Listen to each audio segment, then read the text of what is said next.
Welcome to episode 3, 2021, Spaceman Days. Today I'm going to show you how I edit some of my bird shots, and in particular this Bluetit shot. So the first thing I tend to do is crop it to whatever I'm using. This one's for Instagram, so I'm cropping it for Instagram, but obviously you can do what you want from that point of view. Get it in line, get it centered. I normally do this by eye because often I think that it's the best way of doing it so it looks right rather than the ratio is perfect. Bring up the shadows often, and then I tend to bring in the graduated filters to take away anything that I don't really want focus on. So the wood to the right, I really don't want focus on that at all.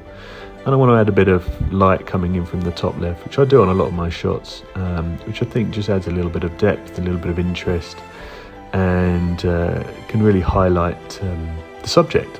Add a tiny bit of texture and clarity, tiny bit of saturation. You'll find that a lot of my bits and pieces that I do in Lightroom are quite subtle, apart from the highlights, which I tend to take down a lot.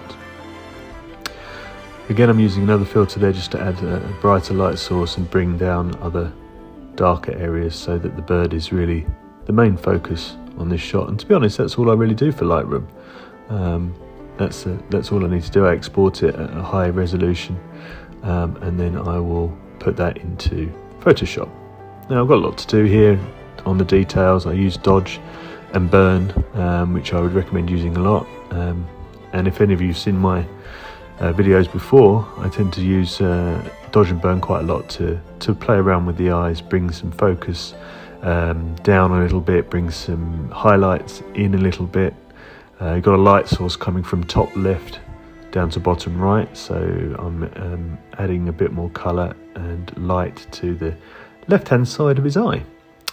I use a blur just to blur out some pixelation that comes sometimes with dodge and burn.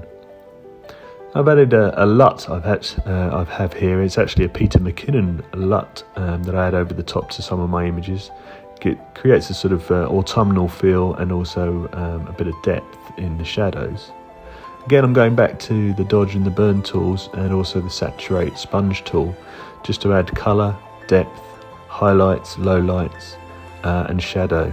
And this is what creates a sort of 3D effect across many of my bird shots and wildlife shots in general. And you see I gradually use only small percentages at a time just to create those shadows, highlights and lowlights.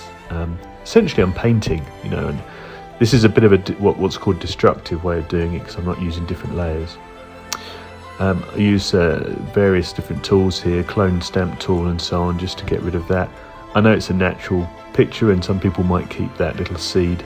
I actually wanted to get rid of it because I felt that it took away from what I was trying to achieve, which is a portrait shot of this bird. So I'm painting in around here just to get rid of that.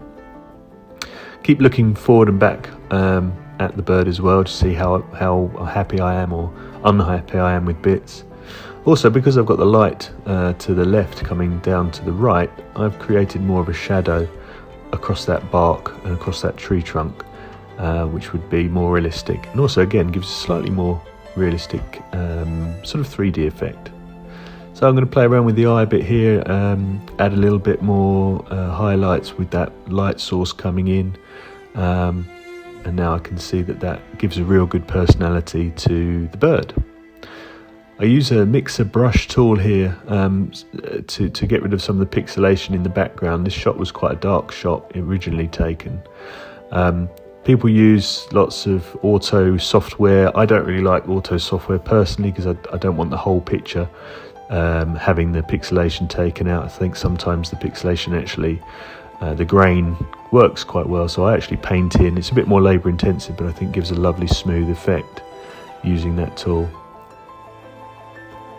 And that's the mixer brush tool, and that essentially just mixes pixelation together like you would with water on a paintbrush. I think it gives a good effect. I've also then just taken the saturation down on the eye because it was a bit unrealistic for me as I look a bit closer, so I think that's a nicer look and feel to it. Adding a bit more shadow to the dark areas, only a small amount of exposure on that. And then I'm going round the eye with some mid-tone exposure just to frame the little guy's eye a little bit more. Then what I'm going to do is I'm going to merge the layers together that I've created and go onto the high pass setting and drop that over the top, and that brings out some of the shadows. You can see as I click on and off here it changes it slightly, but I have the opacity set really low, so it's only a subtle change but gives it a bit more of a dreamy effect. Save that in Bluetit, save it as a JPEG, maximum megapixel, and there you go. That's the after shot and a quick few minutes of how I edit a bird shot in Lightroom and Photoshop, before and after. Thanks so much for watching. Bye.